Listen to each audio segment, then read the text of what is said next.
case I forget to mention why it's there, because I keep forgetting it because we walk by it. And that is this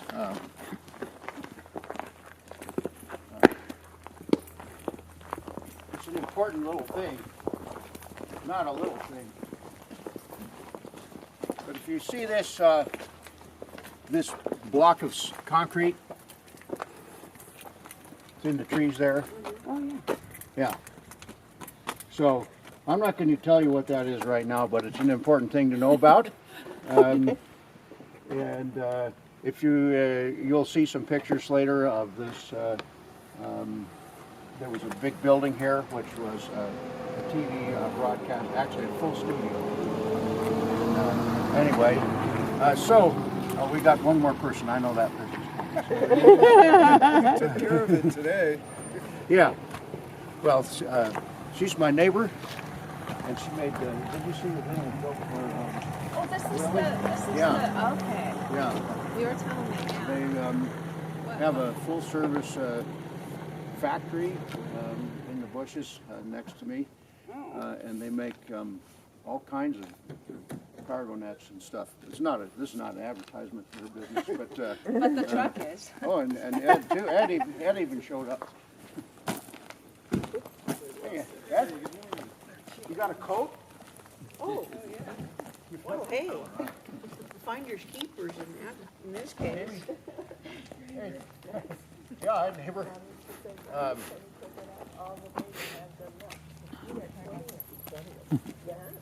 Nice. Okay, now they're here, we'll start. All right.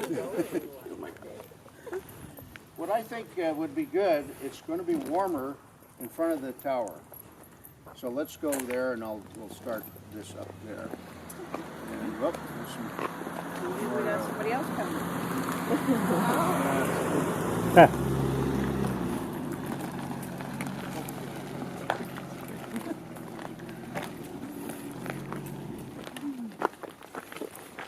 Good morning. Good morning. Hi, I'm Rolf. You are. Kathy. Hi, Kathy. I'm Peter. Yeah, I know Peter.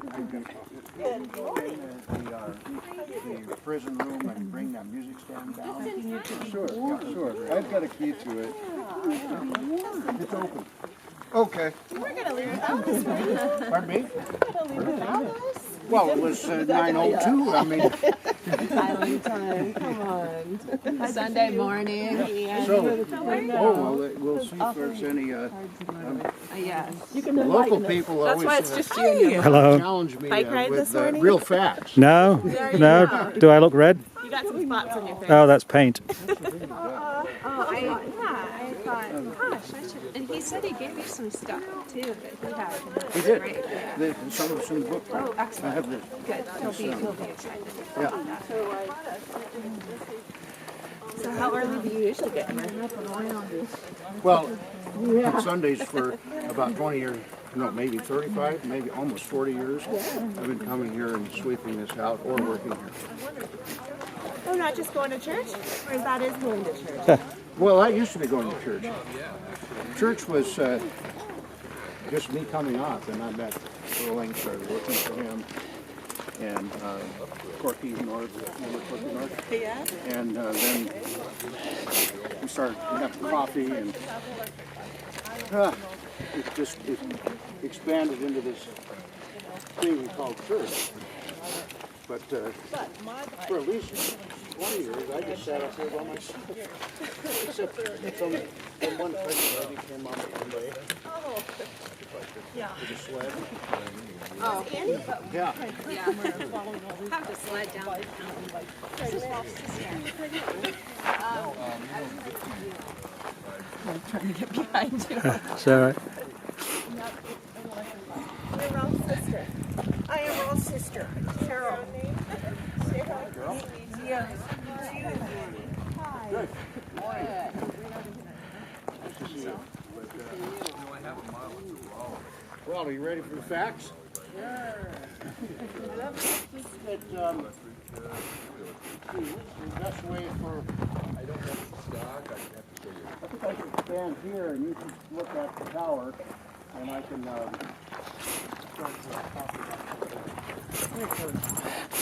Yeah, this is good. Yeah. Okay. So here we are, and this one of the things that's said about this place is the second best view in the world. And I don't know what first is, but I was just going to mention on a clear day with an offshore flow in the winter, this is, I think, first best. So you can just pass this around. This is a little placemat we had made from up here. And so anyway. Right, it is like that. I came up early. Yes.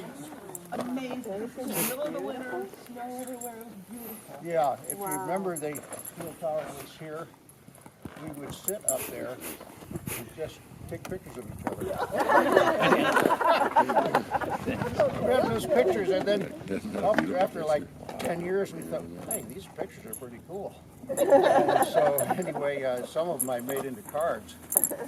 But anyway, the first folks up here, and I don't know who they were, well, other than the native people who probably were here for thousands of years, came in about 1790. There's some kind of evidence that people were here in 1790, but the first road here,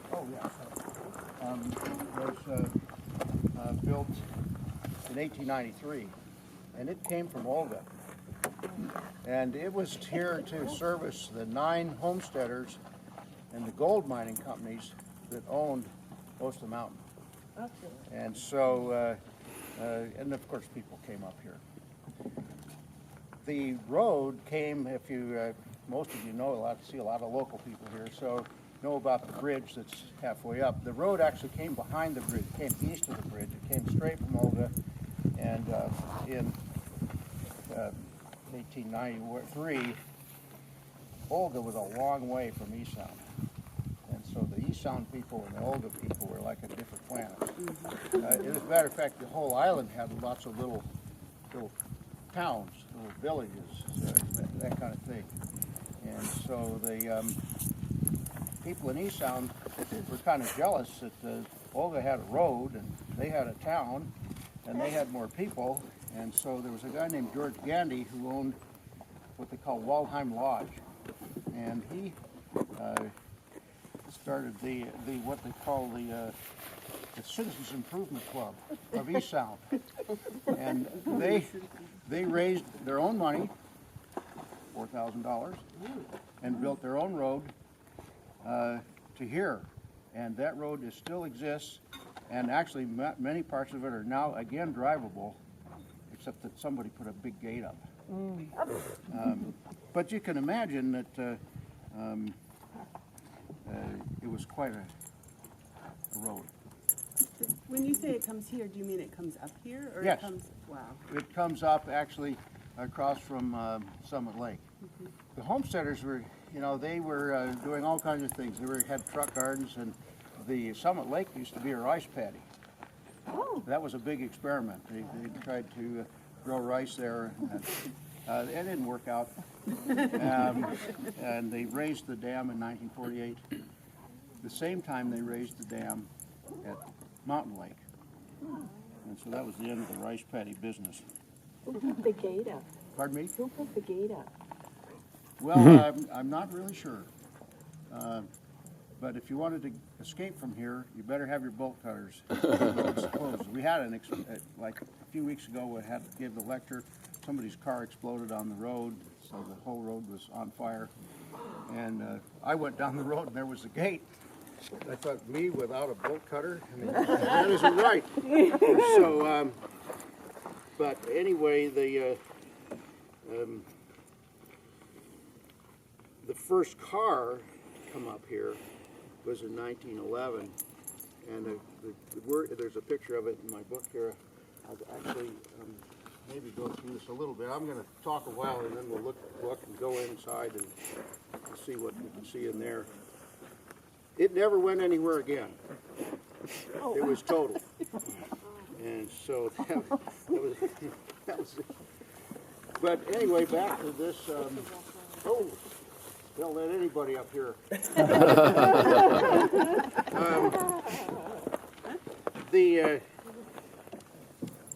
This tower's existence is sort of a remarkable happening. It's just due to the stewardship and the forethought of least one guy. And then as I go on, it's the fact that it's still here is probably due to another guy. And that was Robert Moran. Most of you know Robert Moran. No, not personally, but know of him. And his story, I'll just give you a little bit of brief history. He came here in 1905. He had been mayor of Seattle. He had created this shipbuilding company. He was stressed out. He had what they diagnosed as congestive heart failure. He had 18 months to live. Came here to his place at Rosario, built his little place to die in, and turned out he had what they called executive stress syndrome. And he lived till 1943. And but he started. He came up here to this summit. He started thinking about the fact that this should be preserved. And the gold mining companies, they hadn't done that well. However, the gold mining companies that owned most of this, they sold mining claims.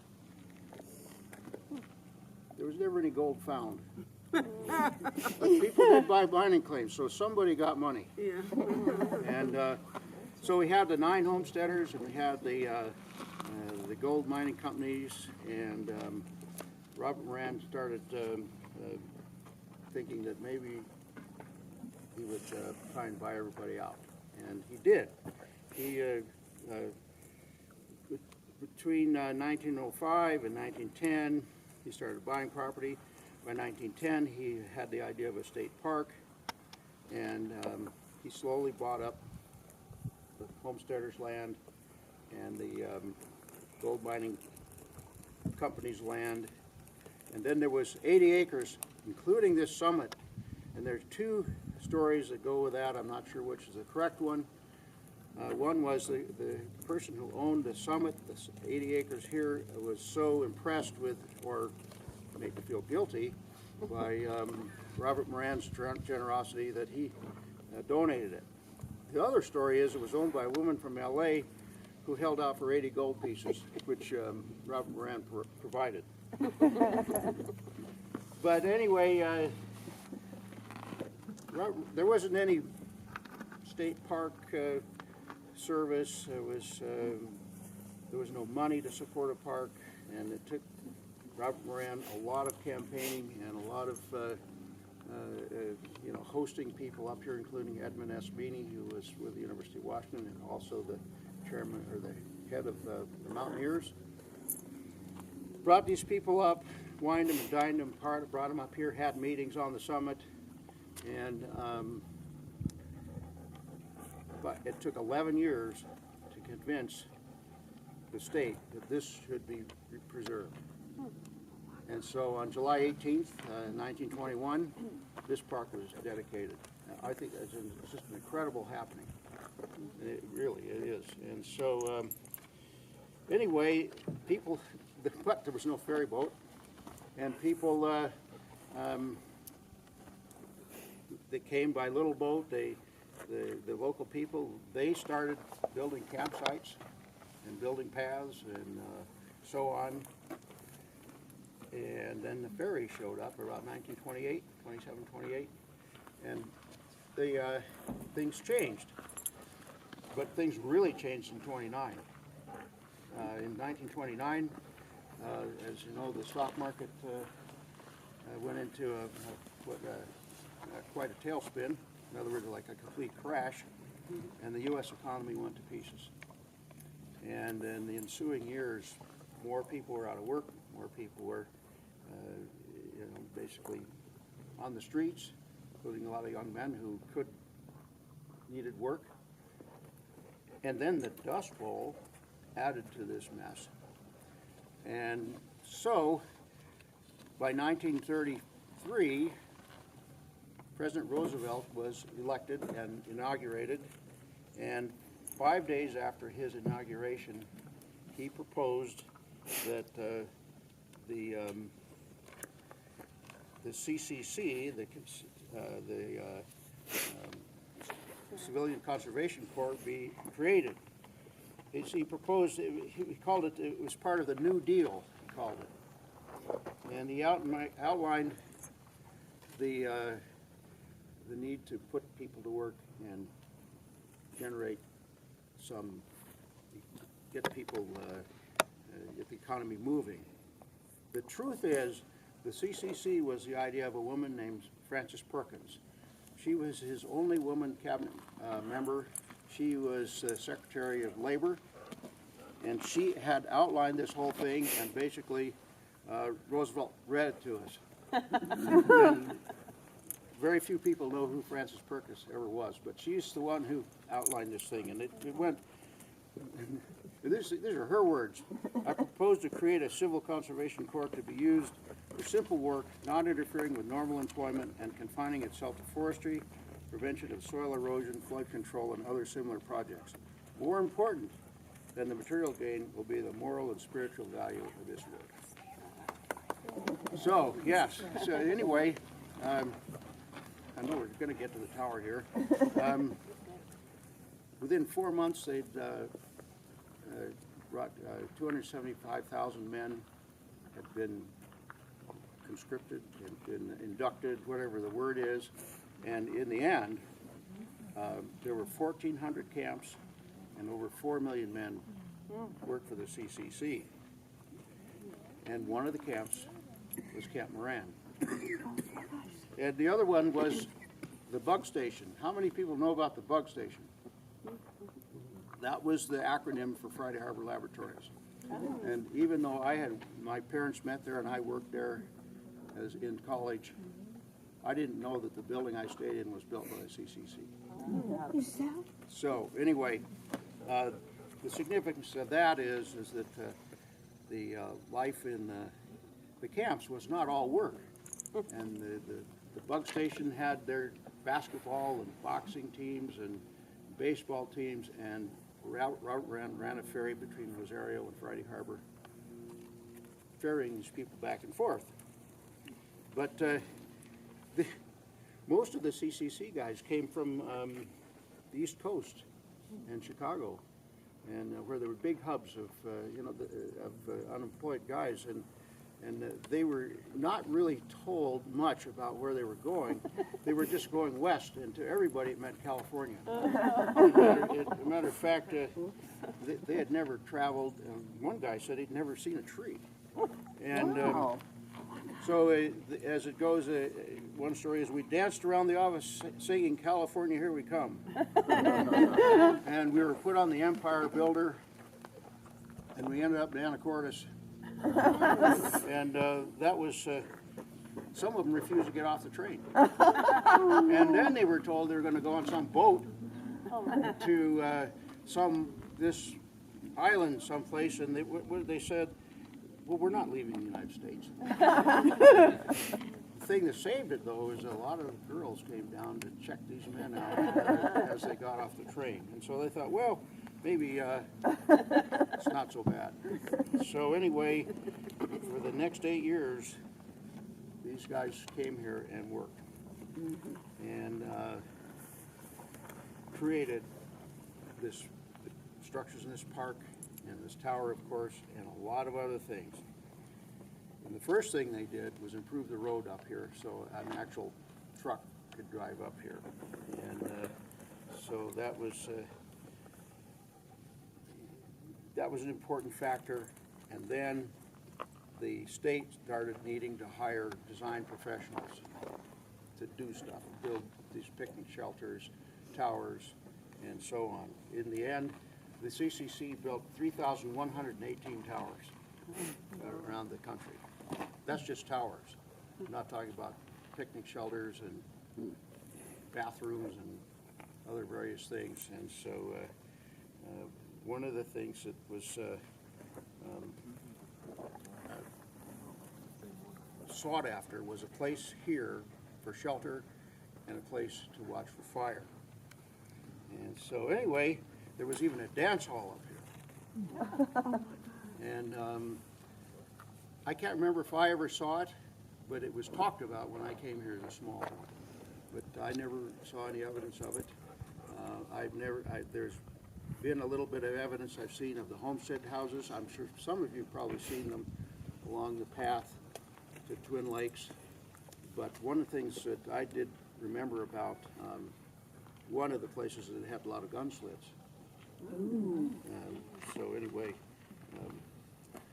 and then of course, along with the island girls, that came the other girls that this man's mother always told me about, and the 6 painful shots that came after that.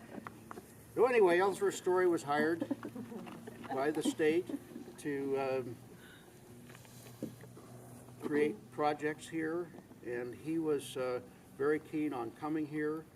He, for whatever reason, I haven't really got the facts why he wrote directly to Robert Moran, other than he may have been campaigning to do this project.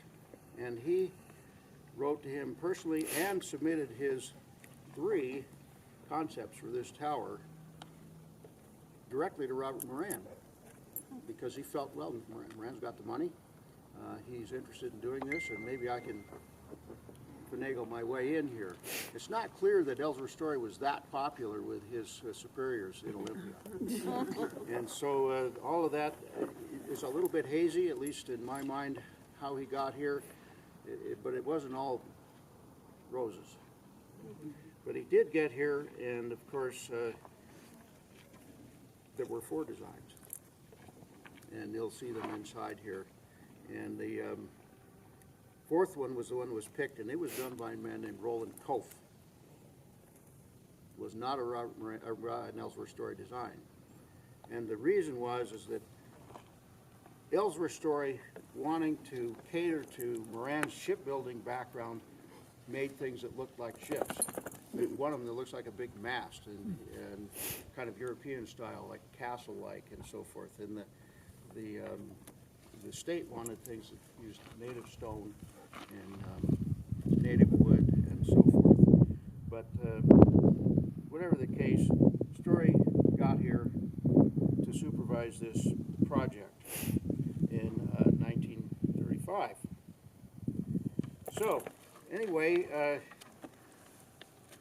they got Roland's plan, and they started with the new road, and they started blasting this foundation 3 feet below what you see.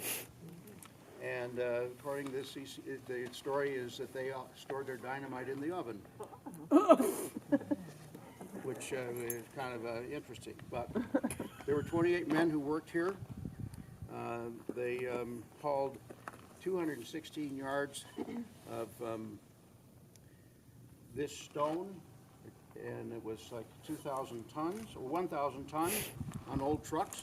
And a person that some of you know, Fred Nickel, his father drove the truck, and he rode on the back with the stones, and it was quite a ride. And I wished I'd had better interviews with him. You know, we just sort of had ad hoc conversations. He wasn't a big talker, except sometimes. And they hauled up 260 barrels of cement and 2 tons of steel, and 2 tons of steel. But the interesting thing is that the plans called for the reinforcing steel to be bronze. Why? Because it's non-corrosive.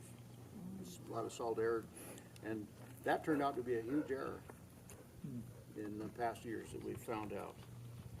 So anyway, it was quite a place to work up here. You know, it was cold. It was it's windy. I mean, this is an extraordinarily calm morning here, and they built a scaffold that surrounded the tower completely, and it was closed in with boards.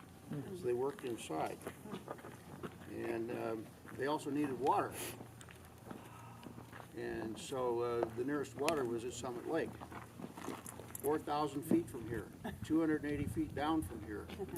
And there's a guy who a lot of you actually know. I mean, this is great to have a lot of local people. Henry Lohman, a lot of people. He was the local grave digger.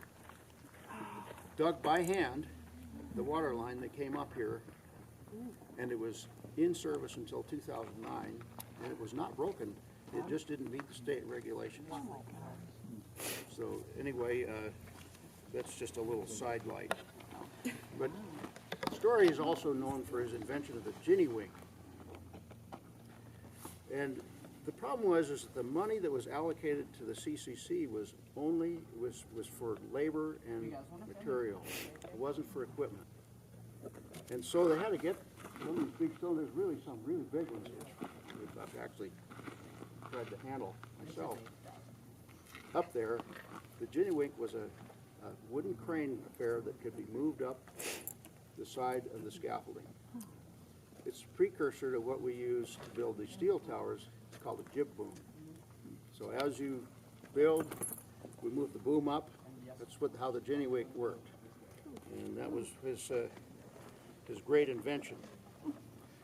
And anyway, the work went on. In January of 1936, they had to stop because it was so cold.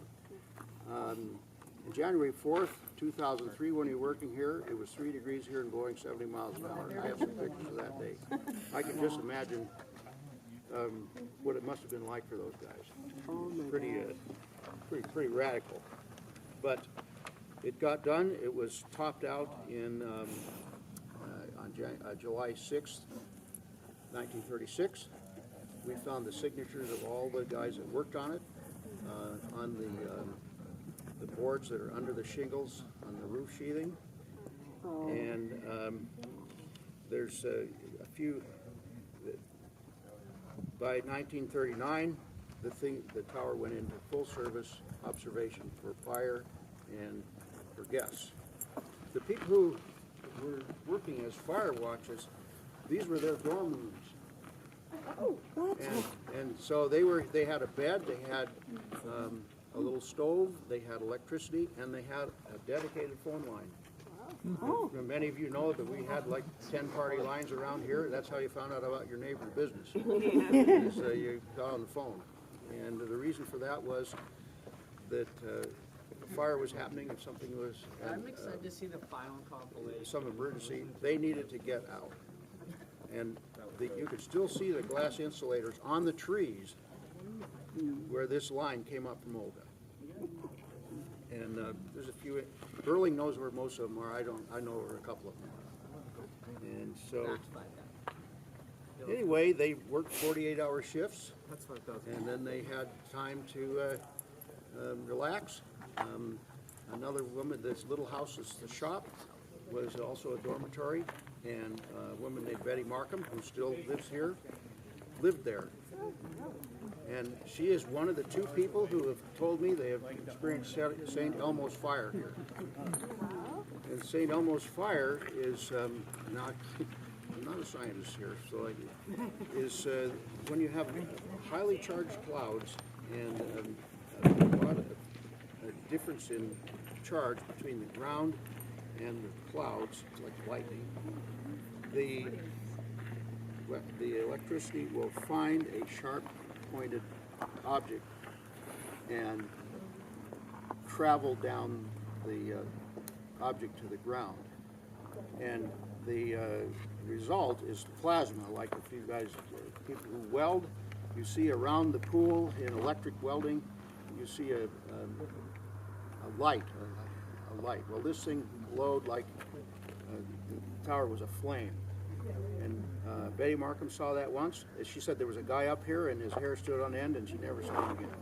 It was a great story. I wish he was here to tell it. And then another guy, Wally Lum, who lots of us know, experienced that in the snow here. And so that must have been quite something. Talk about being the frozen chosen. Yeah, so in World War II, the tower started being used as a lookout for Japanese aircraft, submarines. I don't know what they expected to see, but communications. And that was significant because people started attacking a few aerials here, and a new thing started happening. Today, there are over 68 broadcasting entries on the top of this mountain, from TV to radio to cell phones to their repeaters for various stations. There's, let's see, what else is up here? All kind emergency services, like the East Sound Fire is on here. Whatcom County Sheriff's. I mean, it's unbelievable what's up here. So the broadcast industry has a big part to play in this tower too, because even though it was not popular, probably it wouldn't be here if it wasn't for them. So around 1954, a guy named Rogan Jones, who had owned a radio station in Seattle and a TV station in Seattle, he bought a TV station in Seattle called KVOS, Kepler's Voice of Seattle. And he thought it would be great to, he established his broadcasting in Bellingham, and he thought, well, I'll get those Canadians. And so he was up in Canada talking to them. They said, well, the picture's crappy, the sound's crappy. We don't know why we're listening to your TV station. And they were on a beach looking back, and they saw on Constitution. And Rogan Jones says, there is where I want my broadcasting center. And so he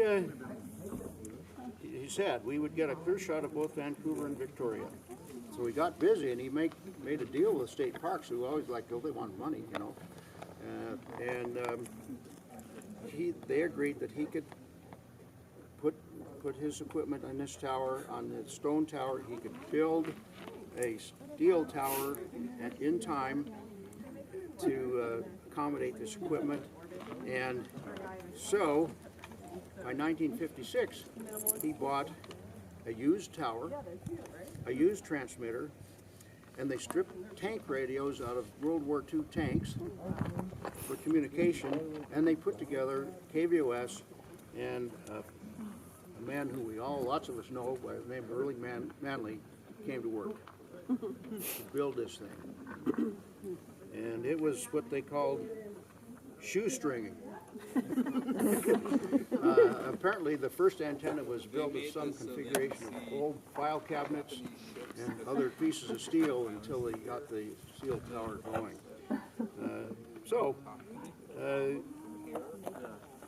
Let's see, and I remember as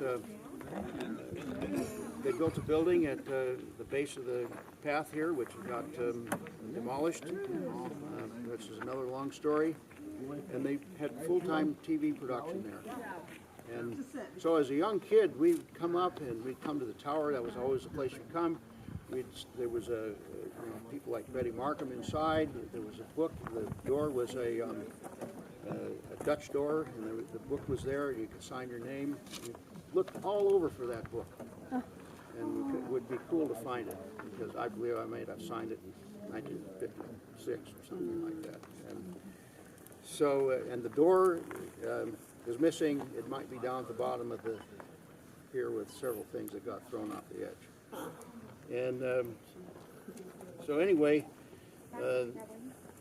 we would sit along that building, had all glass along the front, and we'd all just sit there watching.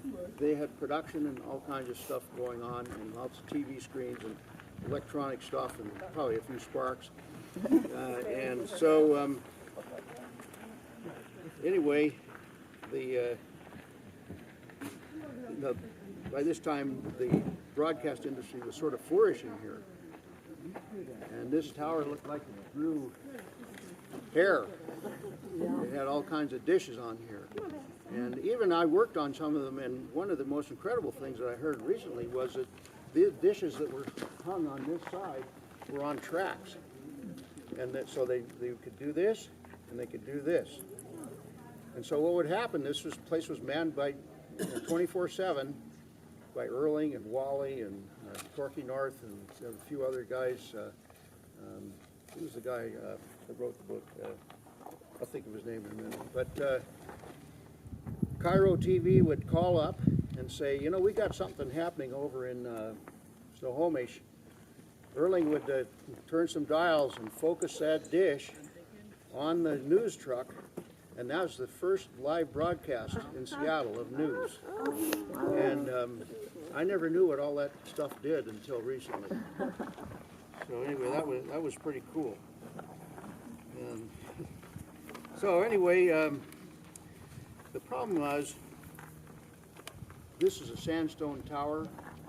Stone is soft. Being drilled full of holes wasn't helping. The mortar was failing, and the people were carving on it. And by 1970, this tower was in bad shape. The fences, these fences you see here, were mostly gone. The windows were gone out of the summit house. Some of the windows in the side were missing. It was basically closed. And in 1970, a plan was developed by State Parks to demolish it. And there's a plan. I have a plan in here. We'll take a look at the book here in a minute. I've got a few pictures. And they designed a thing that looked like a Space Needle. So the deal was a big thing that came up, and then an observation deck, and then a huge antenna. And it was a sort of a co-opted project between broadcast and the parks. But the public finally woke up, raised its ugly head and said, wait a minute, no, not our tower. You're not doing that. And so an incredible thing happened, is that KBS went into negotiations with the state park, and when they agreed to move all their stuff off this tower, you'll see so lots of little holes and things. We haven't covered all of them up. Most of them are covered up. And build fences around the steel tower that was sitting there. And some of you that were here early, I talked about that piece of cement you saw. There was a tunnel drilled with hand rock drills by Mr. Manley, Mr. Lum, and a guy named Thurman Bond that's 16 feet deep. It comes from underneath the tower that was there down to the building. And it was a great place. You know, Erling was a guy who did things right. You could crawl through there. There were light bulbs. There were little things to grab bars, and all, I mean, you could actually work in there. You'd have kind of like a mole. But that was to take away the menace of all of the overhead lines. There's like 50 big conduits in there. I mean, big things, and those were hung on wooden trestles out here, and people climbed all over them. And the agreement was to bring the tower back to public use and move all the broadcast stuff to the steel tower. But there was a lot of work to do. There was missing windows, missing fence, missing everything. But KVOS hired a guy, his name was Gunderson, nobody can remember his first name, and he lived here for a year, through the winter. And he was helped by a young kid who came here, and his name is Raymond Brody. Still a young kid, he says to me. And they searched all around. They found some guy who would make these fence pieces that has the appearance of hand adzing. And they brought those here, and they got new glass, and it was, according to Raymond, it was terrible. The guy was always frozen, and when he left, he said, "Ray, here's my truck, here's my tools. I don't ever want to see this place again." And he left. So that was the end of Gunderson. To find him, he's probably dead. But anyway, that precipitated this building getting put on the Register of Historical Buildings, Historic Places, and money was allocated to save it, somewhat. And it looked pretty good. But that was 1976. That was the year that it was made on the register. The fact that it was saved didn't stop the degradation that goes on all the time. And by 1990, it didn't look so good. As a matter of fact, by 1999, there was a roof built around here. I don't know, some of you may remember that, to keep people from getting hit by falling stones. And so the state decided, well, maybe we should do something.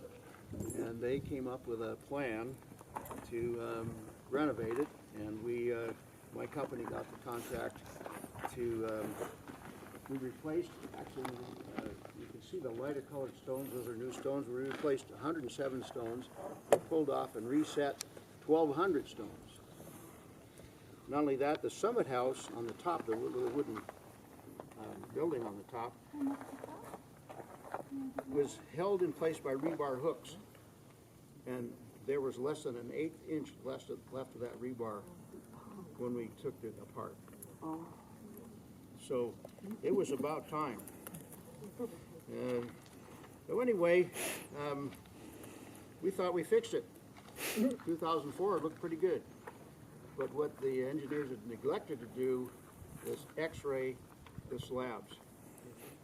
And what wasn't seen is that the rebar in the slabs was looking like the rebar that was holding the summit house on.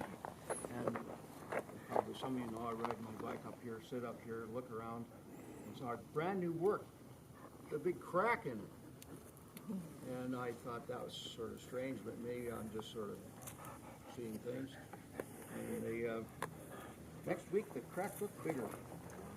And in about a month, I brought my micrometers up. By the time it opened to a 1/2 inch, I started calling people. Something is happening here, I don't know what. And so they all came up and everybody looked around and they said, yep, something's happening here. And so we sawed holes in the slab and we found that rebar had totally failed. The x-ray showed that you see nice rebar and then a cloud of white. And the slabs, so what happened is the slabs that are, the floors you see up there, had done this and forcing the parapet walls to lean out. Our brand new work. So that was interesting. So we did some temporary welding and put some straps on and all that, and then they came up with a new plan in 2017. The top 2 stories from, let's see, below that one window on all the way up, we completely took the stones off and put in new slabs, and inside that there are concrete walls that are all tied together with epoxy steel. And so now we hope that it's together for a while. But on the other hand, the degradation continues, and I have been sweeping out this tower for 25 years. I get about 1/3 of a bucket per month of rubble from the inside only. And if you think about that, that's about 75 buckets in 25 years of stuff that's fallen off. And we'll see a little evidence of that. Anyway, I have this book of pictures. Oh, yeah. People tell me, does it snow up here?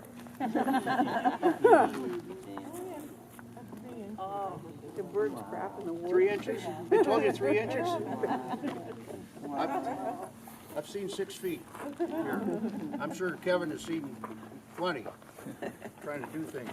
So here we have Robert Moran on the summit with no tower, and he's want to come closer and take a look. I'll try and go through this. And here's the car that didn't make it down. And so he's trying to talk, these are the Edmund S. Meany and all of his people. He's trying to convince that this is a good idea to have something here. And these are pictures of the competing buggy teams that used to give rides up. Some came from Olga and some came from the George Gandy side, and they did these wagon trips to the summit starting in 1893. Do you know how long it took him to get all the way up? Boy, I don't. I think going down might have been more of something I'd worry about. And so this is the one that came up from East Sound. Wow. And so then I have a bunch of pictures of the construction. It's pretty hard to see from a distance. But one thing we can see is this, you can see the scaffold. It's entirely enclosed. Wow. And this is the fuel truck that brought fuel up to run generators and things. That's the Ginny Wink. And this is the guys working on it. And what you'll notice is how square the building looks, and how rounded off it is. And one of the things you see is these, the sandstone is like an onion. It peels. And So some of the stones completely just go away. And so these are just finished pictures from 1935 or Do you know why they 1936. use sandstone? Pardon? Do you know why they chose Because to they, use the you know, sandstone? that was quarried half a mile from here. It was a guy's. The property was Roger Cockerell, and a guy named Art Leewalder. Did you know him? Bought that property. It's on the North Beach, and the sand came from there too. None of it came from Sioux Chief? Nope.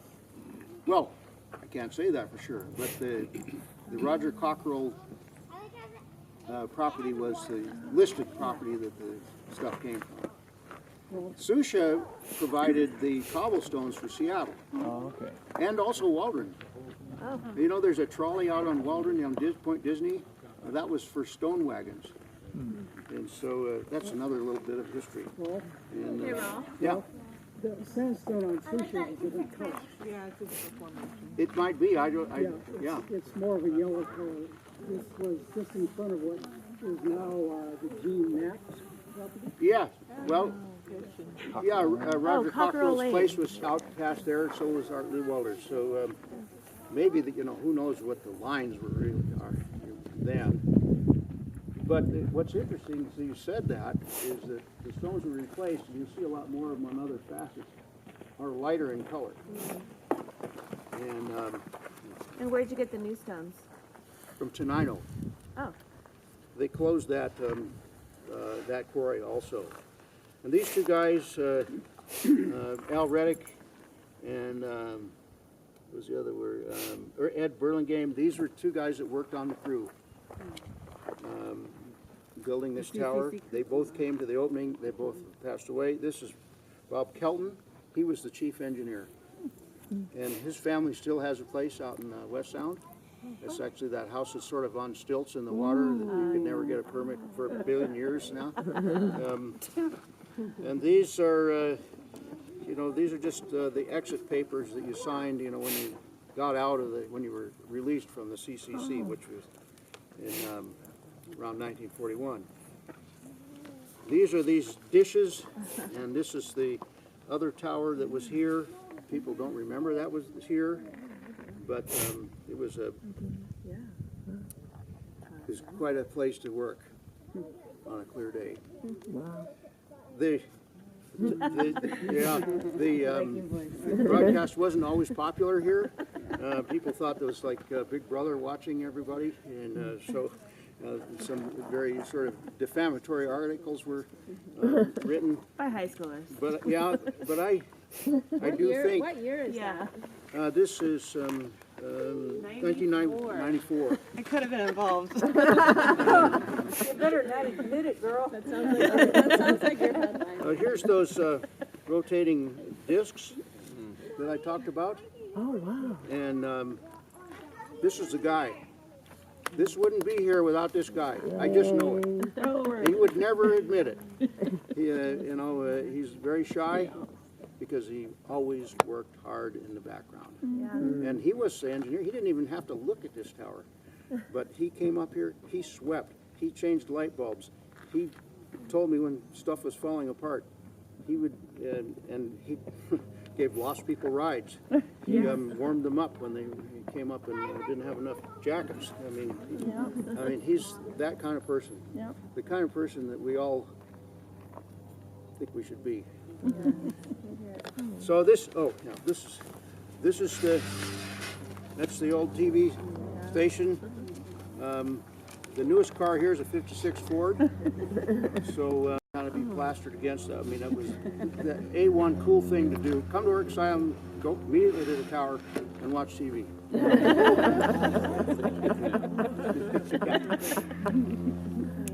And I don't know what that is. There's a lot of sequences like this I didn't post. This is a picture of the tower with all the windows boarded up. There's the Space Needle plan. And this is the letter that the state sent. Okay, we're going to knock this thing down. But luckily, somebody read it. This is sort of the state of the tower when we got here. All these, you can see all the missing stones, and the sills and the underpinnings for, not only was the rebar gone, but I could take it apart with my hands. Ooh. And it's from weather and from people carving. I like to carve on them. This is a little bit, this is kind of what it looked like. It was just complete rubble underneath the Summit House when we opened it up. And this is that winter day. 3 degrees. Yeah, it was a humdinger. We didn't work that day. So the Summit House is built from one log that we brought from Moclips, and this is the log we made all the lumber from. Oh, wow. And Greg Waldron is the one who reconstructed the Summit House for the most part, although lots of people worked on it. And this is a picture in our shop making the pieces that are now what you see up there. And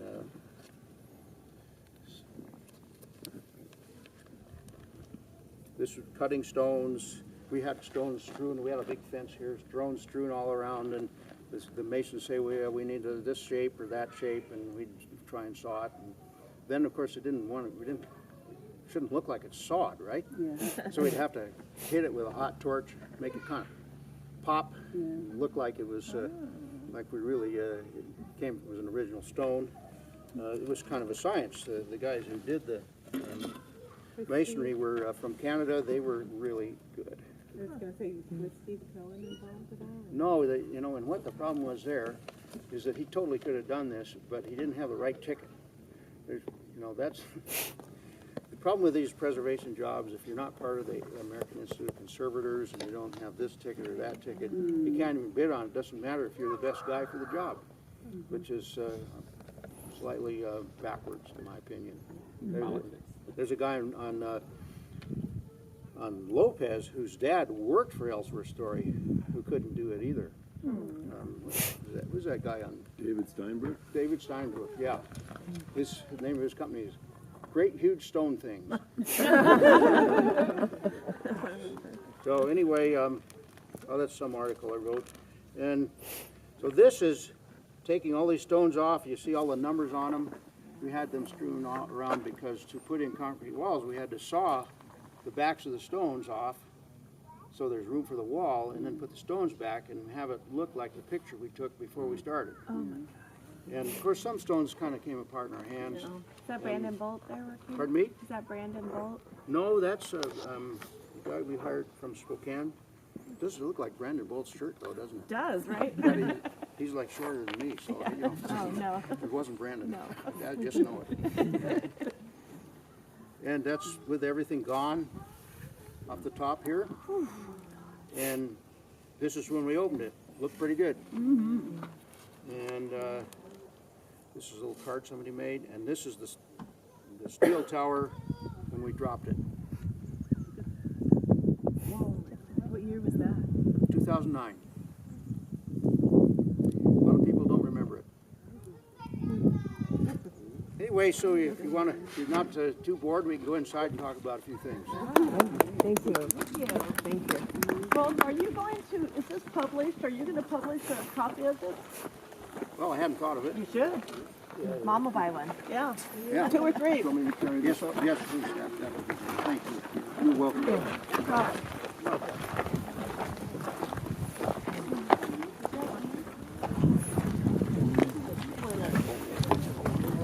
You can see the little beach pebbles in here. That was from North Beach. All this sand was sifted from North Beach. And you see where it's white? That's where it's come apart. All of this was redone in 2003, but nothing below here, because that's where they ran out of money. So it wouldn't have cost that much. Yeah. But that was what we were told. And so these windows, the original windows here, they open. Yeah. And we, the glass with bullet holes, that's original bullet holes.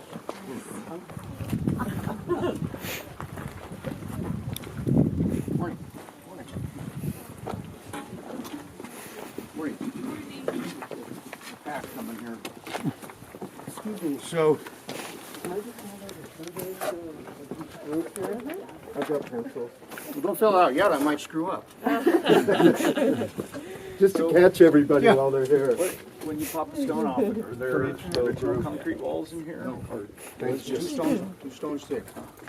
But you know what's, that's a very good question, because the plan shows 2 stones thick, but a lot of times the CCC filled with rubble. And we found a few coins in there and a few other artifacts, but the truth is they didn't really follow the plan. And they used steel rebar instead of bronze. That turned out to be fatal almost. So anyway. Bronze would have saved it from all the... Might not have rusted. What you'll notice as we walk through the first room is the ceiling was laid on cedar bark. And that was Ellsworth Story's, one of his efforts to include local wood and products in the tower. And you'll also see a big piece of exposed rebar that's shown up in recent months. And I might say that in about 2003, we did over 1,000 rebar patches in here. And if you look carefully, you'll see these places where the cement is a little bit lighter. You'll see these patches. Those are where we've gone in and consolidated the rebar with an epoxy. Because when the rebar gets wet, it expands and blows things up. And that's how things break. So if we can, it was bronze rebar? So good. you know, I never heard of it. I just read it. I don't know whether, I mean, I think it could work. It wouldn't be as strong as steel, but then again, these aren't big slabs. They're not post-tension slabs, really. So. Did it use stainless? Steel? In 35, I don't know. They didn't have it then. Well, I don't know that. I mean, they did build things like the Empire State Building. I mean, it's still there. So, anyway, if we want to come through here, we can take a look at the interpretive panels and talk about the ceiling in here. It's kind of a squeeze. Okay, look out here.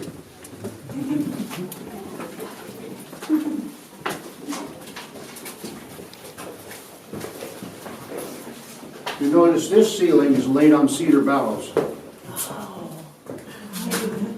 And we've had to patch it, and here's, of course, this is a prime example of an exposed rebar, and the ceiling started to come down.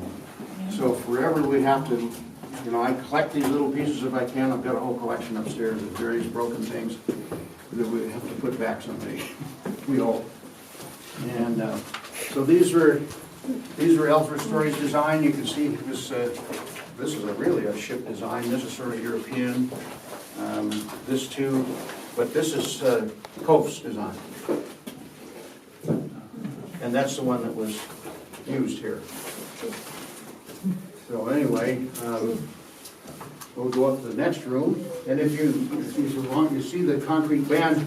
To answer your question, there were concrete bands between the floors. And so that, and you'll see, oops, excuse me, elbow on your face there. If you look at the concrete bands, you'll see all the little patches. All of this is patched, you see? That was all exposed rebar. Anything that's light doesn't look like it has little rocks in it, was us trying to keep the rebar encapsulated.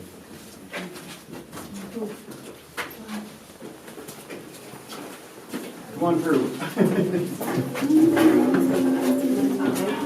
All right. Yeah.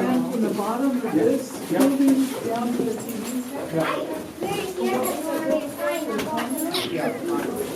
And all this broadcast stuff here is all these conduits, big conduits, little conduits, and they were hung on wooden trestles. Climbed over. So they put all that there. And why are there bullet holes in that? You don't know. Okay. Someone shot it. Yeah, I mean, I wasn't sure if I missed a part of the lecture or something. These pictures you've seen, and these are better. Yeah. It's a nice picture of the Ginny Wink here.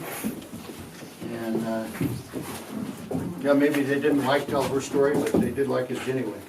And there's the rock truck. That must have been a ride.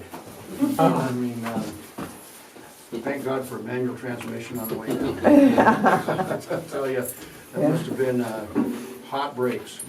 Yeah, So, at least it was empty on the way in. yeah. And some Yeah, of those hairpins would be tough in that thing too, wouldn't they? Right, and the road was not like it is now. Yeah. Was the road in a completely different No, position?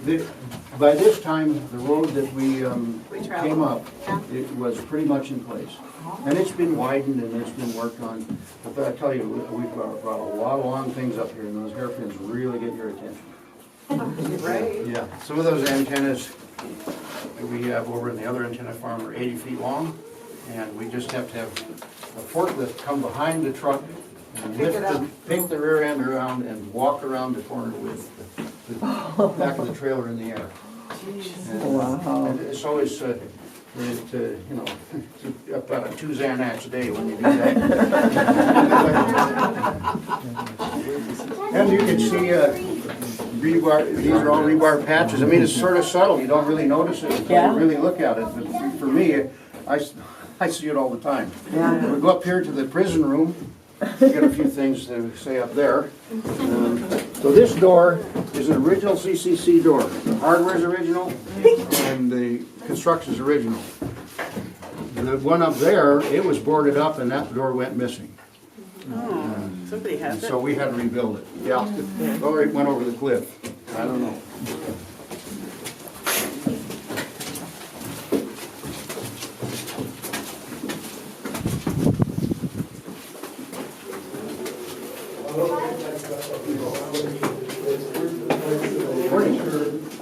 Right there.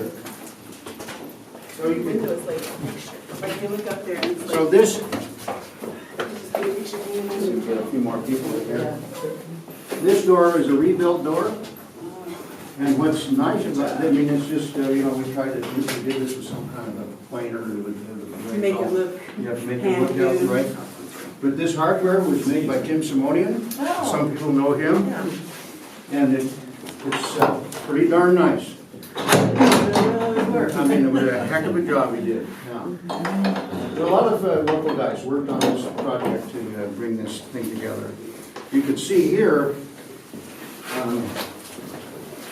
the concrete walls. We didn't put stone back. This stone has been replaced here, but we didn't do the corners because the engineer didn't really quite figure out how to do it. Yeah. And so this is a back.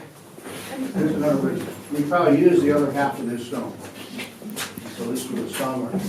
This is the rubble I collected from this morning. Oh, where?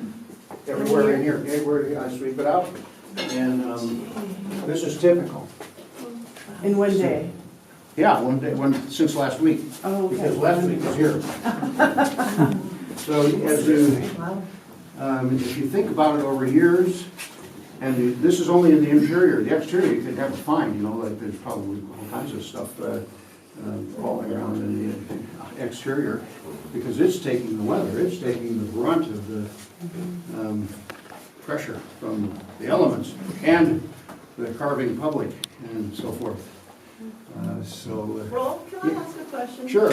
With all the limestone that we have on our island that's been used for lime, why did they not build it out of limestone? I don't know, you have to ask Ellsworth. I guess, I mean, it just I really seems don't like know. that even at that time, lime was still being, I know, and that stuff is hard. Uh-huh. I've dealt with it. And so I was actually, part of the lighting system fell off. We're getting ready to reattach it. This is one of the attachments. This is not really art, but it's CCC work. They're all made right here. Yeah, we actually made a few, and they actually look the same. Who was doing the facsimile on these? That you redid? Oh, Tim Simonian. What's it, Outline, what's his construction name? Outline. Yeah, Outline Construction. He's an artist with metal. He's really an artist with wood too. I mean, he's a top-notch craftsman. Yeah, so anyway. would this have been one of the dorm rooms? Yes, this was a dorm room.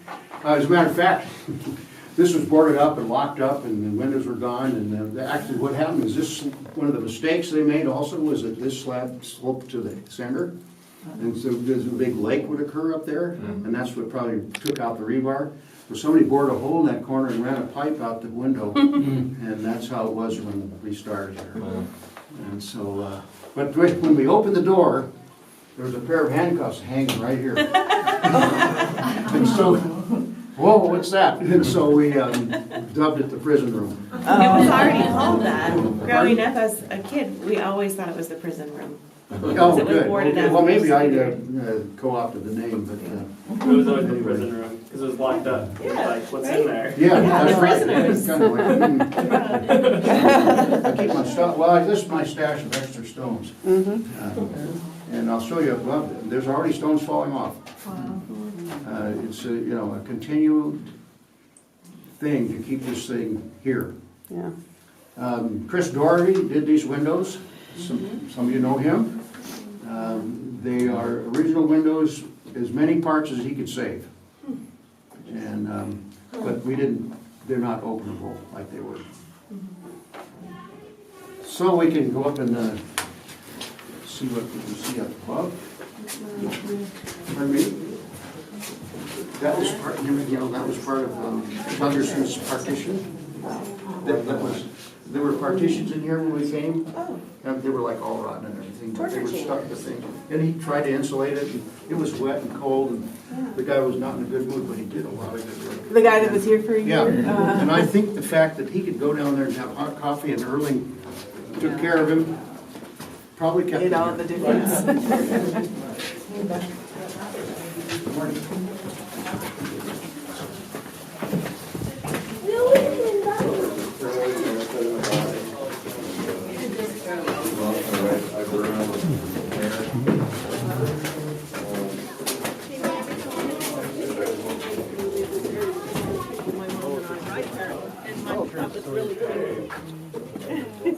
Really teeny, I'm not so teeny Yeah. anymore.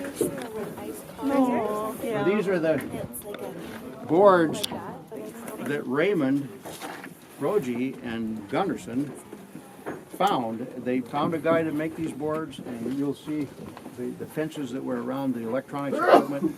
We all had boards that were treated like this. That was part of the agreement that was made with state parks for them to have a lease to continue to have their broadcast tower here. And these, couple of these we replaced. All the fence has been replaced. Right behind you is all replaced wall. But you can see up here,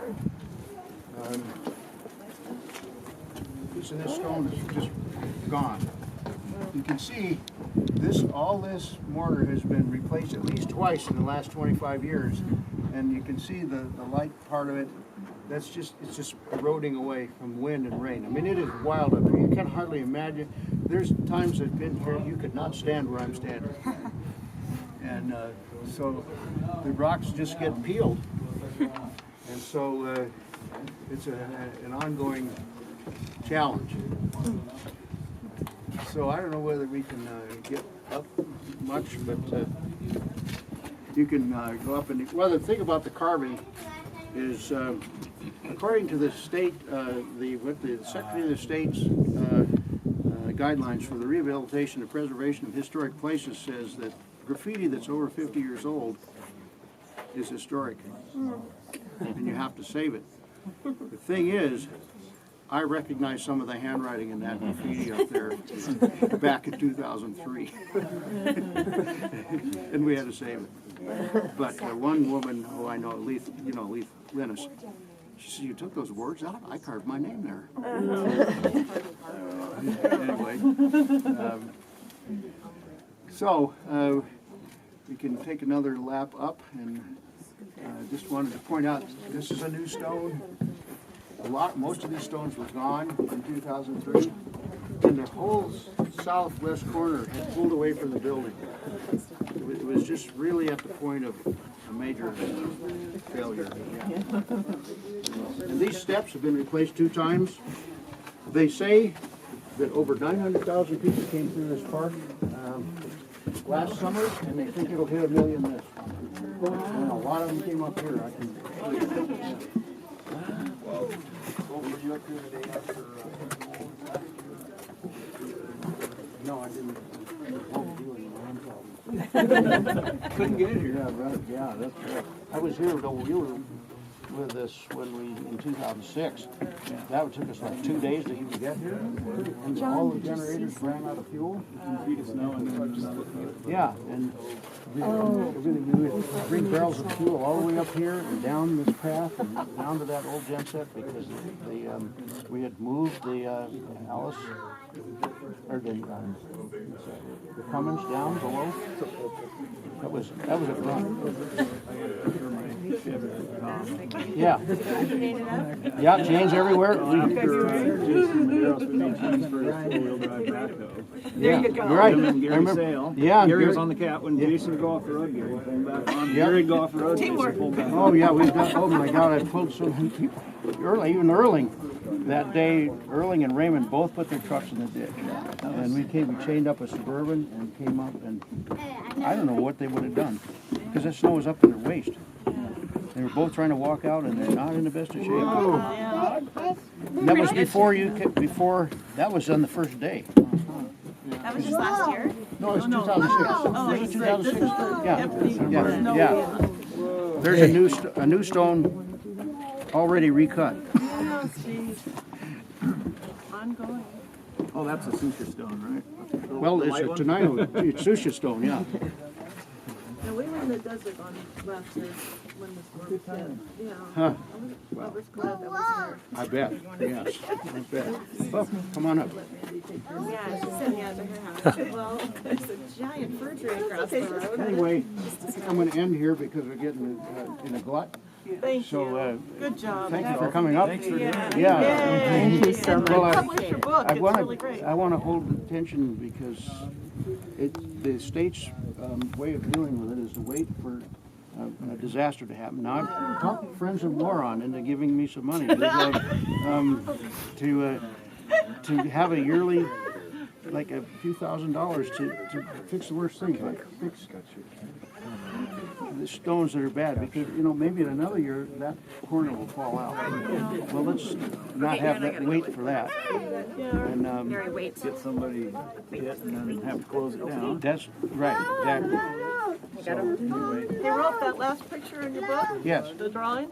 My sister drew that. Is that right? I have her card still. And I have that card. Yeah, she has Well, I that. wondered who that was. Well, Linda Anderson was my sister, and she was an artist, and she did pictures all over the island back in 1970. Yeah, it's dated, 78 or something Yeah, like that. well, it might have been later than that. Yeah. Well, we thought it was such a cool thing, It really depicts the tower in a nice historical way. Because she's like you. Crazy? No, but yes, yeah, no, mostly. Just Yeah. kidding, no. Well, I feel that my life has been a privilege to be here. I mean, absolutely. My father carried me up here in the late 40s. His ashes are in the air terminal on under the lightning rods. Wow. You said you grew up. Hey, Aaron, San Juan and the labs over there? What was that about? Buck? They Called it? The bug station. Yeah. That was the acronym for Friday Harbor Laboratories. And so the original laboratories facility was to the left of the ferry as you come into Friday Harbor, but now they have all those labs on the right. Well, I worked there. Well, my folks met at the labs in the ferries. Come down here, please. And everybody called it the bug station because they had much wider curriculum. They had entomology, and people there had bugs pinned to something. I don't know what they were. They didn't have bed bugs, I don't think. But so the bug station became the name, the sort of the slang name for Friday Harbor Laboratories. And when I was there, I worked there in '66, when I was in college. And then people would say, "Oh, yeah, you're working at the bug station." Like the Sunstroms and the Guards and the Carters and all those families that were there. That was all the bug station. But the buildings, the CCC built the dorm buildings where we stayed. I think they've converted them to fancy apartments now. Well, Do you ever, thank did you. everything for the sites come up the road, or did you ever sky crane anything in? No, that we brought everything up the road that I know of. Wow. That 80-foot antenna was something. That's the one on the 525. They're looking out. Do you want And to it go was down bent. there and see? Early and I would just lay it on the ground. This 80-foot long steel thing weighed 10,000 pounds. I said, Early, that thing isn't straight. And Early says, oh. And I said, whoa. Bent going around the corner. It had a joint in the middle, and they had to shim it straight. We still have a tetherball that Erling made for his family, and it's made from one of the poles from one of the towers. And it's fiberglass, so I don't really know which one. So it's a fiberglass pole, turquoise with a tire and cement. Really? Still in our yard. Well, Still being used. there's endless things that have come off of here that are in various things that I've built here. Oh, yeah. If I need 3/8 by 4 copper bolts, I don't go to Tacoma Screw. I come up to Raymond Brogy's parts department. We have one of some in our yard. What fun. You could get up there now if you need to. Oh yeah, well there's a little room up here if you want to go up and take a look. I mean, everybody. I'm just not going to run up with the crowd. I don't like crowds. Okay. Yeah. Well, that's sort of it. Sort of it. Yeah. Thank you. I wish he'd come. Yeah. No, that goes on this side. I don't know why. He doesn't like crowds, you know. It's all right. Around here. Yeah. We need that. You go ahead. Like that. That's really neat. You did a good job putting it together. It's cool. There are 2 long rods in the ground. Sit in the crowd, try Oshkosh. That first time. What is Oshkosh? Oh, yes. Oh, yeah, now. From the lightning system to about 100 feet around this ground. Because if the conductor fails and this rocky soil is known to do that, then people like us could be fried more easily.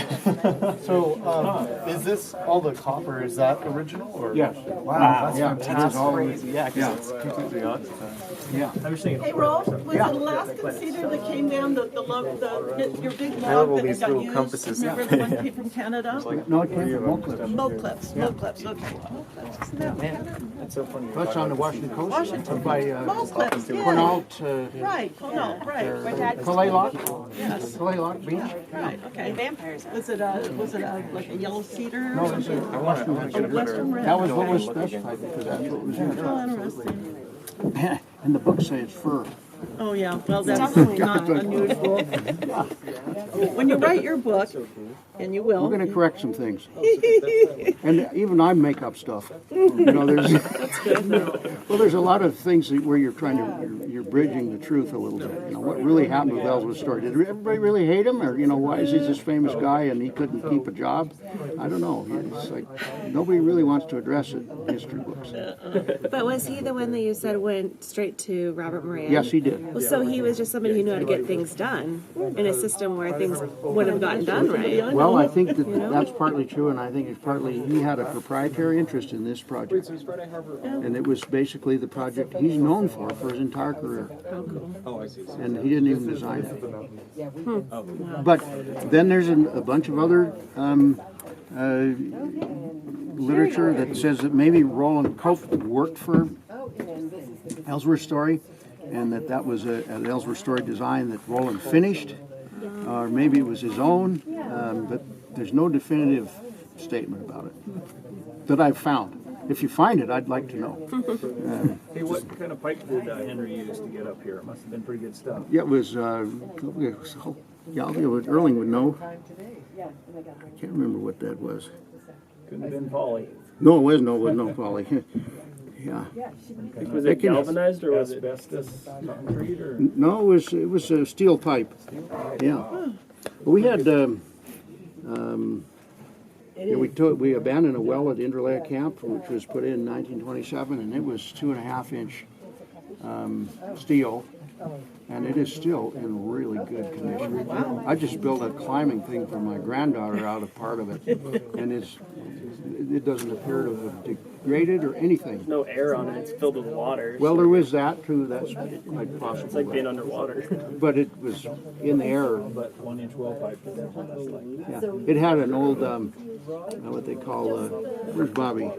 Egan knows what kind of, it was a pump that had wooden rods. They were not hickory, they were elm or something. Yeah, and so there was 160 feet of rods. They had brass fittings on the end, and they had a foot valve at the bottom, and the rod would go through the foot valve and bring like a cup of water up, and then the valve would close and go do it again. And and when I was a kid, that was one of our duties. Boil the pump. Yeah, right. It would sort of choom like this, you know, and had like a cam. Yeah. God, it weighed a lot. I mean, it's like Helsell's planer, you know. It could be 2 million pounds. I don't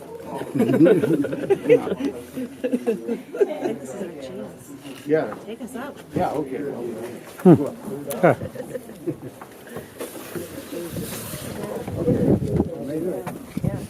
Oh yeah, you can actually see.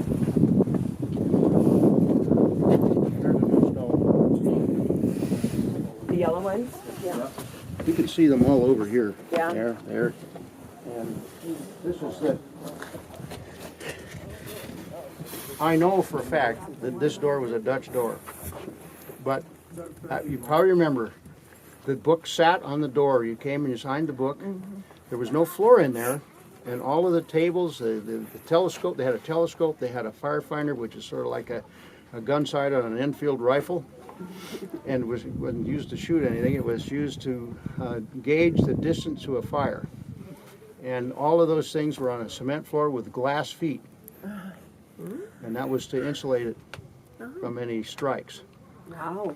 And Betty and also Tony, she lived over by Erling. Howard worked here in the 50s. That would make sense. And so this is all new carving, but this carving here, this thing that says Jimmy, think about the West Beach sign and you know who it is. Remember the old West Beach sign? It was right at the T in the road. Jimmy Bucknell. Oh, yeah. There's his writing all over this. And it's historic. So that's historic. It's got to stay. So this door was made in our shop, and this is what the architect thought we should put in. The door that was on here was disappeared. It went over the edge somewhere, and or somebody took it home with them. And the interior has all been redone. That's all new, except for the ceiling. The ceiling, the wainscoting on the ceiling was taken off, refinished, sanded down, and reset in its place. And behind it is where you found the signatures from the original crew? On the roof, so the roof has what they call a single hip. That's where the roof, yeah, well, you see, the builders know this. And on the side of the sheathing, on that side, are all the signatures of all the guys that work here. So awesome. Did you take a picture of it? Yes, there's a picture in the book, actually. I didn't, it's very hard to read in a picture of a picture. But even Ellsworth stories there, Bob Kelton, Art Reddick, all those guys. It must have been a real, kind of an incredible camaraderie that worked on this thing. I mean, it must have been hard freaking work. Yep. And so anyway, and there you can see, like here's some pointing mortar that's almost gone. And this stone actually fell off recently, and my friend Carl and I picked this back. I used to sit on this one. That's what happened. Probably why, right? Yeah, right. That's the best picture shot. It is incredible. This is, I mean, there are no bad pictures from here. So all this, even when we reopened it in 2003, we opened it for a few hours before the actual ceremony. It was already carved on when we came to do the ceremony. And the problem is that that degrades the wood, even though we've now put all kinds of preservative and everything, epoxies and all kinds of stuff to try and save it. When you go through the finish like this, it just leads degradation in. Is this original? No. Is this off of the beach?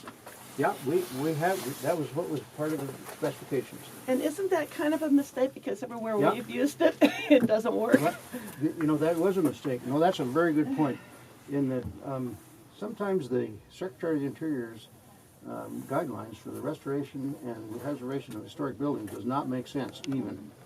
And so we were required to emulate the mortar they used. And so you're right, the little stones make it weaker. And not only that, if you the original mortar was harder than the stone. So that created the tendency for the stone to pocket. So we tried to soften it up. Well, what I see is our soft stuff is coming apart. So there's really no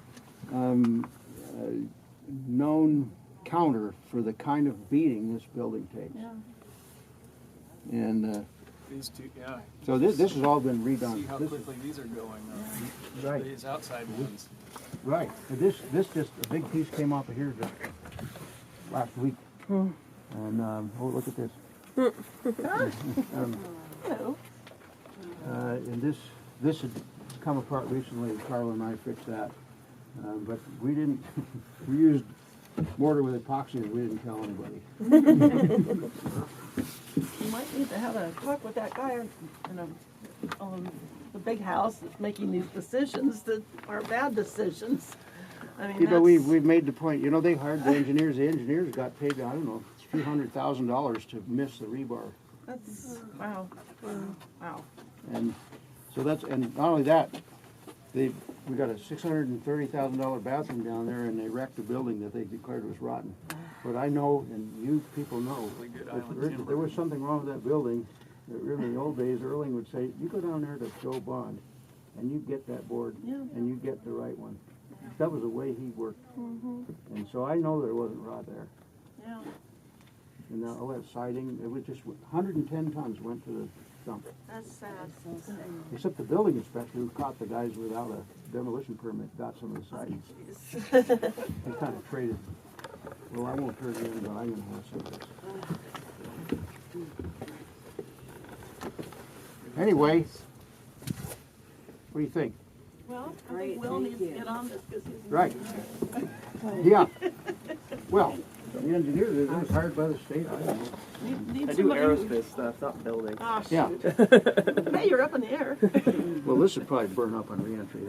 I think you can have your book published and you can sell it to and all the part of the proceeds go There to you keep go. this tower going. Hey, Carol, Yeah. there's your project. Well, I do sell through cards and stuff, and I put it all in the kitty. Oh, that book is amazing.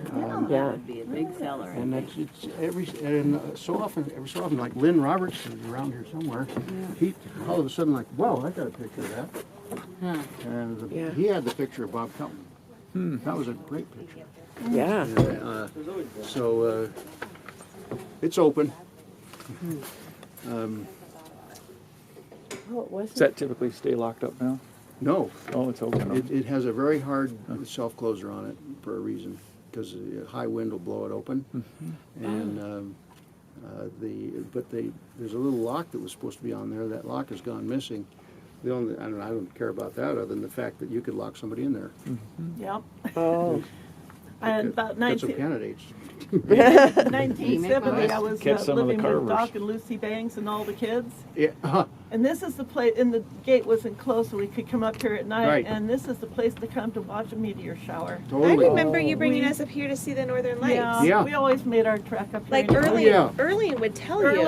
And Barbara Meyer would always alert everybody, and we'd all go out to watch them. But yeah, it was We did a lot of those trips. We loved to camp at Cold Springs. Sounds like the Harley Club's on the way. Yeah, it does. That was the greatest. Yeah, that was a campsite, and that was way cool. You could get a campsite there.